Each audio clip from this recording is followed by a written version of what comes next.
Adepticon moved locations, and turns out it's like 15 minutes away. So this year I was able to go full dingus mode and go to Adepticon every day. I'll try to leave links to everyone and everything I mentioned in the description, so make sure to check everyone out if you see or hear something you like. If you see yourself in the video, let everyone know in the comments.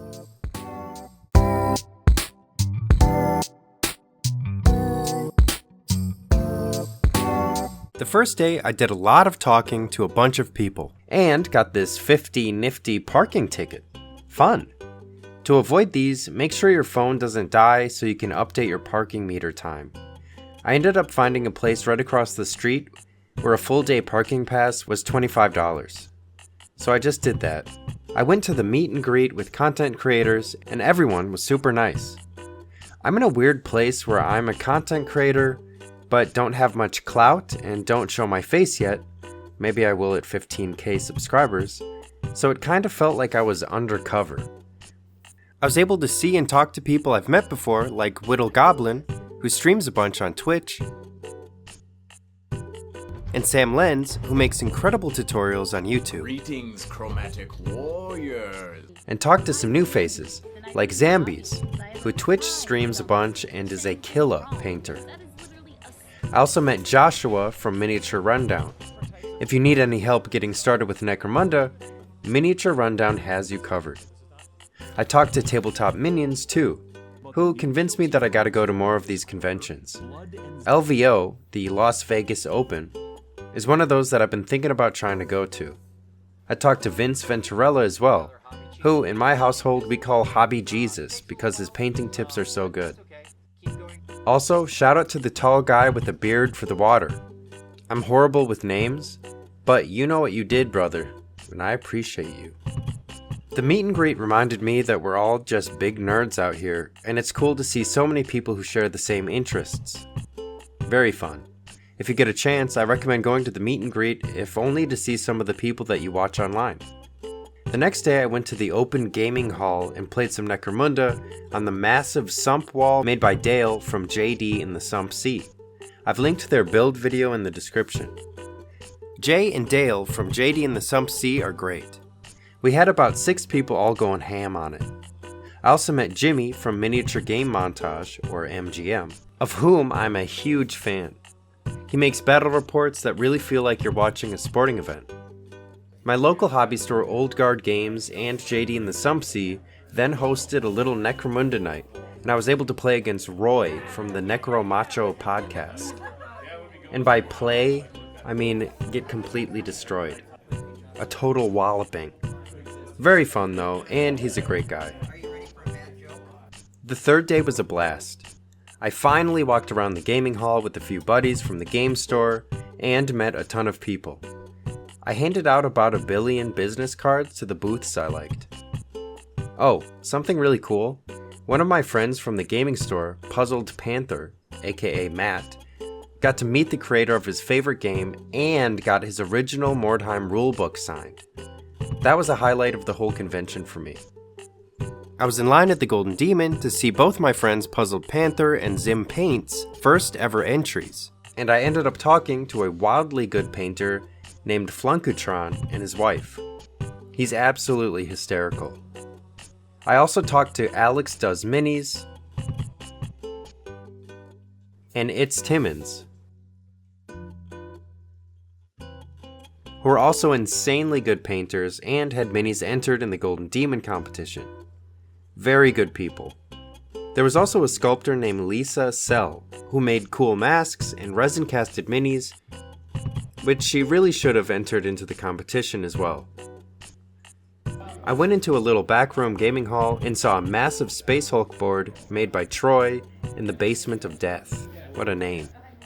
There was a Necromunda event going on, where I talked to Hive Market Minis about kit bashing, painting, and some other third thing. I saw his Ash Waste Ogren a hot minute ago, and it's really cool being able to see the madman behind them and to hear all the bits and effort that went into them. Tempest Terrain, who flew in from across the pond, was a pleasure to talk to. We both know each other from YouTube and Instagram, so it's really awesome being able to meet in person. What a nice fella. He released a super satisfying rapid-fire dice box on Kickstarter a while back, and is releasing a new and improved version soon, which I've linked to below. I came into the convention being big fans of these two. They say don't meet your heroes, but I had a blast meeting mine. Aww. The next day, I went to the vendor hall again, this time with my brother, and talked to people I missed on the first walkthrough, like the guy at the Warp Miniatures booth, who flew in from Nottingham. We all had a super pleasant conversation about painting, modelling, and last, but definitely not least, Terry Pratchett.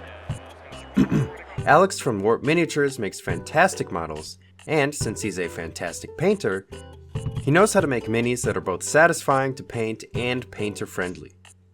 Another incredible mini maker is Totally Not Panicking. He had a teeth box that you could win prizes out of. Not to brag, but I got a gold tooth out of that box. The last day, I painted this Hero Forge mini with my friend Colleen and her family, and met the ultra-passionate Elliot. They had painted a mini in the Conquest booth. I also talked to Warpgate Studios at the Baron of Dice booth. Again, not to sound like a broken record, but it's always a relief when the people you follow also happen to be really cool in person too. Oh, I'm pleased to announce that the smell in the gaming rooms was non-existent. I don't know if it's the size of the rooms, or the Baird Center's industrial-powered air filtration system, or that I've gotten used to it. But I consider that a big step forward to a better future. God bless everyone.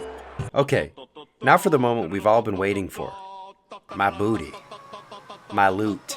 First up, since it's gonna be the background for a lot of stuff, I got this big ol' macro matte backdrop set from Table War.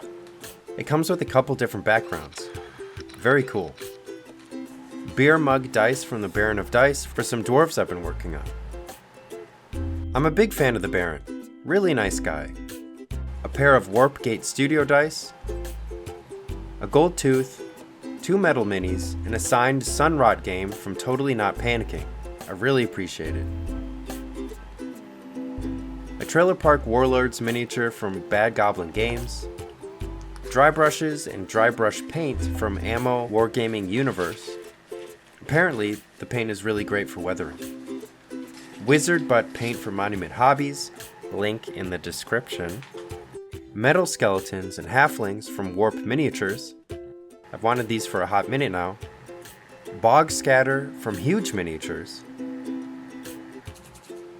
A halfling on a pogo stick from Ramon Yan Machines. They can 3D print up to 400 models in one go, which is pretty wild.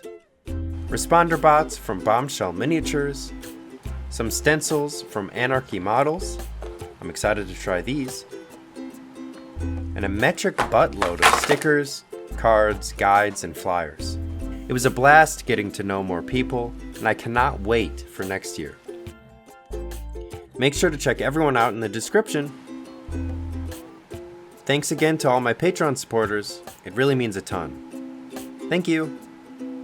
Alright, bye-bye.